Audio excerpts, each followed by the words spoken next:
Hay quienes dicen que la muerte avisa, que se siente en la piel, que se manifiesta en sueños, o que aparece en palabras que suenan inocentes, pero esconden una despedida. En el mundo del cine de oro, donde todo parecía eterno, hubo estrellas que dejaron señales. Declaraciones escalofriantes, cartas, presentimientos, frases inquietantes y escenas finales que hoy parecen mensajes ocultos. ¿Coincidencias? ¿Premoniciones? ¿O almas que ya sabían que su historia estaba por terminar? Hoy, en tiempos de oro, recordamos a las 19 figuras que, de una forma u otra, parecían haber predicho su propia muerte. ¿Estás listo? Comencemos. Blanca Estela Pavón fue una de las actrices más queridas del cine mexicano. Dulce, talentosa, con una voz que enamoraba, pero su historia terminó demasiado pronto. En 1949, al abordar el avión que la llevaría de regreso a la Ciudad de México, le dijo a una persona cercana: «No sé por qué, pero no me siento bien con este viaje». Horas después, la aeronave se estrelló en el Popocatépetl. No hubo sobrevivientes.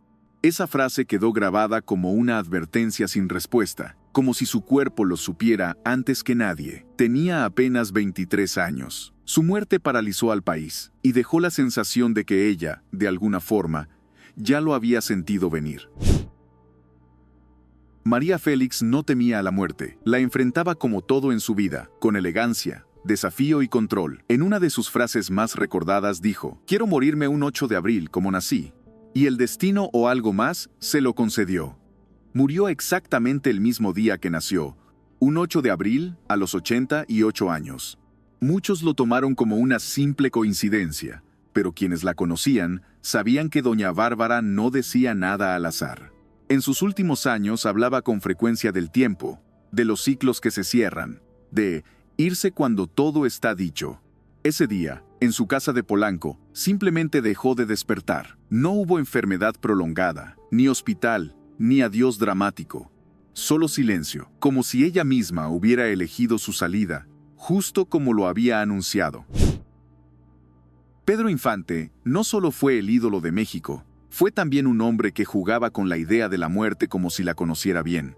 En más de una ocasión, bromeó entre amigos diciendo: «Yo no muero en tierra, yo me voy volando». Y así fue. El 15 de abril de 1957, su avión se desplomó en Mérida. La noticia conmocionó al país entero, pero desde ese momento comenzaron los rumores, que Pedro había presentido su final, que se notaba inquieto los días previos, que incluso dejó ciertos pendientes cerrados como si supiera que no habría regreso. Además, sus últimas canciones hablaban de despedidas, de adioses, de vuelos sin regreso. ¿Pura coincidencia en que Pedro preparó su salida? Joaquín Pardavé hizo reír a generaciones enteras, pero en su vida personal arrastraba un miedo que lo atormentaba: el de ser enterrado vivo.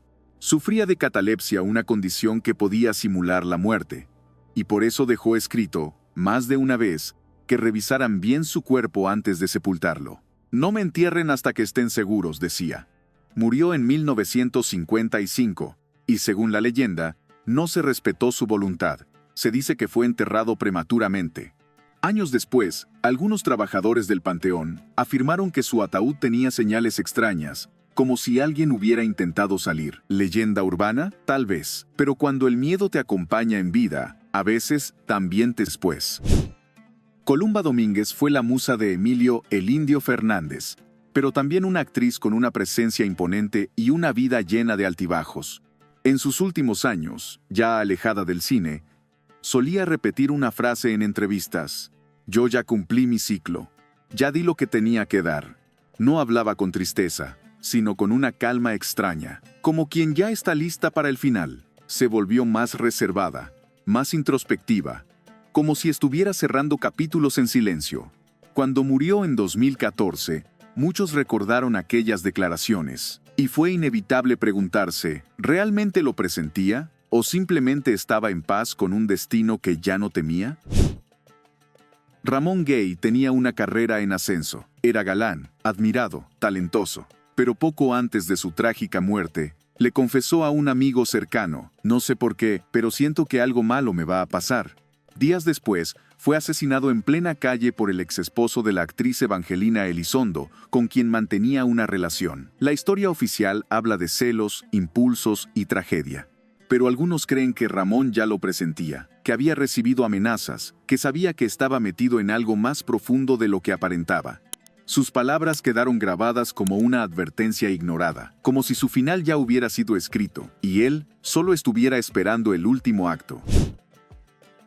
Andrea Palma fue una de las primeras grandes actrices del cine mexicano, pero también una de las más enigmáticas. Su mirada, siempre melancólica, escondía una sensibilidad distinta, casi profética.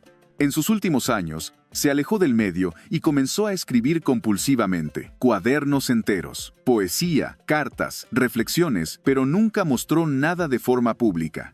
Se decía que hablaba con su hermana de cosas que vendrían, de partidas inevitables, y que se sentía lista para el final. Una semana antes de su muerte, se despidió en una carta breve a una amiga con la frase: «Ya lo he dicho todo, ahora me toca callar». Muchos creen que dejó textos ocultos, pero hasta hoy nunca se han encontrado. Lo único cierto es que Andrea se fue en silencio, pero como si ya supiera que su historia estaba por cerrarse. Julio Alemán fue un hombre de carácter fuerte, de carrera sólida y de voz grave que imponía respeto, pero en sus últimos años dejó entrever una especie de despedida. En entrevistas y discursos públicos hablaba de cansancio del alma, de haber vivido muchas vidas en una sola. Decía que estaba cerrando ciclos, como si supiera que su historia estaba llegando a su punto final.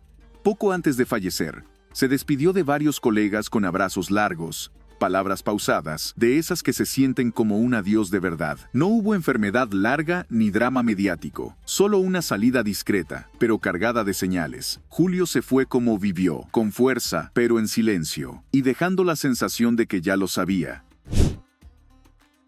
Evita Muñoz creció frente a las cámaras. Durante décadas fue parte del corazón del cine mexicano, pero su partida también dejó una estela de misterio. Días antes de su muerte, comenzó a llamar a colegas y amigos cercanos. Las conversaciones eran breves, pero intensas. Algunos dicen que parecía estar despidiéndose, aunque no hablaba directamente de la muerte. Solo decía frases como: «Gracias por todo lo que vivimos» y «Nos veremos en otra función». Nadie entendió por qué ese repentino acercamiento hasta que falleció poco después, por complicaciones respiratorias. No hubo aviso. No hubo agonía larga, solo un último acto, perfectamente dirigido por alguien que parecía saber que el telón estaba por caer. Rodolfo Landa era más que un actor, era abogado, líder sindical, figura de peso en el mundo del espectáculo, siempre reflexivo, siempre un paso adelante. En una carta a un amigo muy cercano, escribió: «Cuando me vaya, no será sorpresa. Hace años que me preparo». No habló de enfermedades, ni de dolencias, solo de tiempo, de estar listo, de entender que la vida tiene capítulos y que el suyo ya estaba por terminar. Esa carta apareció después de su muerte y se convirtió en su último acto de lucidez. Una despedida sin lágrimas, pero con un eco que aún resuena. Arturo de Córdoba fue un símbolo de elegancia y profundidad. En sus últimos rodajes, algo en él había cambiado. Ya no hablaba tanto entre escenas. Y cuando lo hacía, su voz tenía un tono distinto. Un día, en pleno rodaje, dijo: «Este papel será el último que me define». Y lo fue. No era solo un comentario actoral. Era casi una confesión. Arturo sabía que se acercaba a su final, y eligió cerrar su carrera con un personaje complejo, profundo, como si necesitara dejar un mensaje escondido en su última actuación. No dio entrevistas finales. No dejó cartas públicas. Solo esa frase y una actuación que, para muchos, fue su despedida más honesta.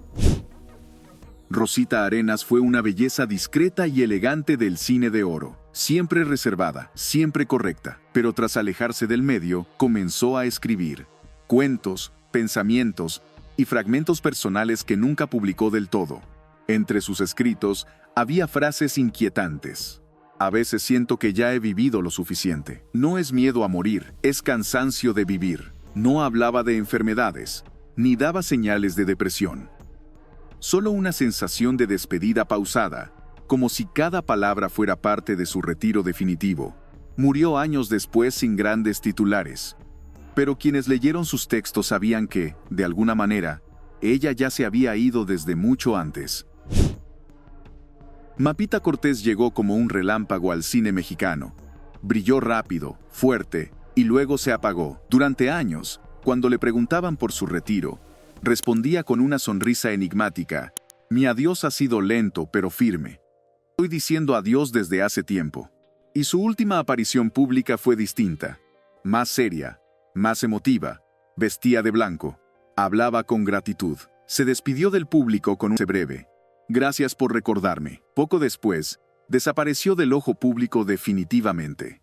No murió en ese momento, pero su retirada fue tan marcada, tan simbólica, que muchos la recuerdan como un adiós anticipado, como si ella misma hubiera dirigido su salida. Luis Aguilar, el Gallo Giro, siempre fue alegre, carismático, el alma de cualquier reunión. Pero algo cambió en sus últimas semanas. Comenzó a rechazar compromisos laborales, evitaba entrevistas y se volvió silencioso incluso con sus amigos más cercanos. Muchos pensaron que era cansancio, otros lo atribuyeron a problemas de salud. Pero había algo más. Una actitud resignada, distante, como si entendido lo que venía. Murió poco después, dejando la sensación de que su despedida había comenzado mucho antes que su cuerpo se apagara. Y quienes lo conocieron de verdad aún repiten lo mismo. Luis ya sabía. Tito Junco fue un actor respetado pero poco recordado hoy. Siempre discreto, siempre al margen de los grandes reflectores. En sus últimos días, repetía una frase inquietante a quienes lo visitaban: me voy a ir sin que nadie lo note. Era su forma de anticipar un final silencioso, sin homenajes, sin cámaras. Se alejaba del bullicio. Evitaba hablar del pasado, y se mostraba sereno, como quien ya está listo. Cuando murió, su partida pasó casi desapercibida, pero su frase se cumplió palabra por palabra, porque sí, se fue sin que nadie lo notara, tal como lo había dicho.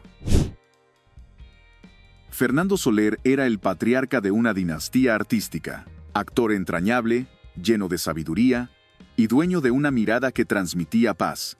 Pero una noche, durante una cena familiar, dijo algo que todos recordaron para siempre: si mañana me voy, que me recuerden sonriendo.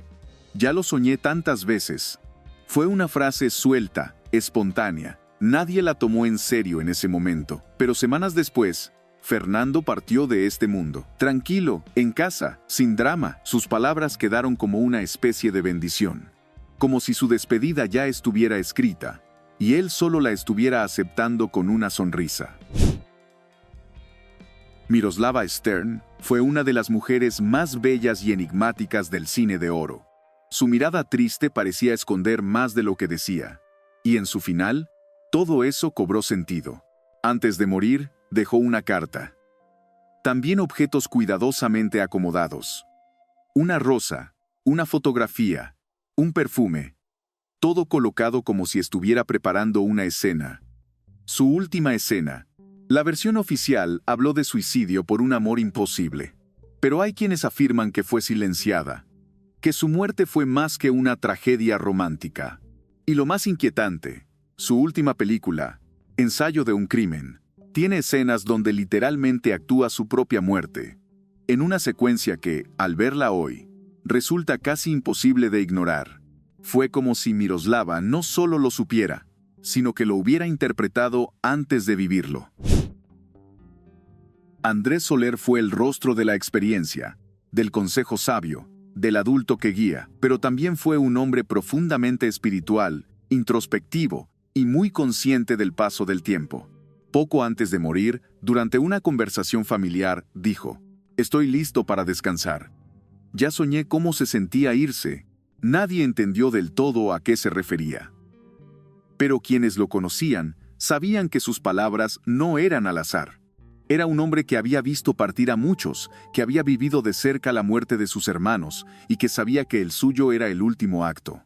Murió en paz, como lo predijo, con la calma de quien ya había estado ahí, aunque solo en sueños. Carlos López Moctezuma fue el villano por excelencia. Frío, calculador, imponente, pero en sus últimos años, algo cambió en su manera de actuar. Comenzó a aceptar papeles más oscuros, más introspectivos. Historias donde sus personajes morían, sufrían, se perdían en la locura. Algunos creyeron que era una evolución actoral. Otros, que estaba dejando un mensaje. Hay quienes aseguran que esos papeles no fueron elegidos al azar, sino como reflejo de lo que vivía por dentro, que estaba hablando a través de sus personajes, mostrando el peso de sus silencios, de su cansancio, de lo que nunca dijo frente a cámara. Carlos murió sin confesiones, sin cartas, sin explicaciones, pero dejó en pantalla un rastro lúgubre que hoy, visto con distancia, parece una despedida disfrazada de actuación. Lo cierto es que muchas de las grandes estrellas del cine de oro parecían saber que el final estaba cerca. No lo gritaban, no lo dramatizaban, lo susurraban en frases, miradas, escenas y silencios que hoy cobran un nuevo sentido. Tal vez la muerte no siempre llega por sorpresa, tal vez, solo para algunos, se presenta con tiempo, una visita que avisa antes de entrar. ¿Tú crees que alguien puede presentir su propia muerte? Gracias por acompañarnos en este recorrido entre luces, sombras y despedidas. Esto fue Tiempos de Oro, donde las leyendas nunca mueren, solo se transforman en historia.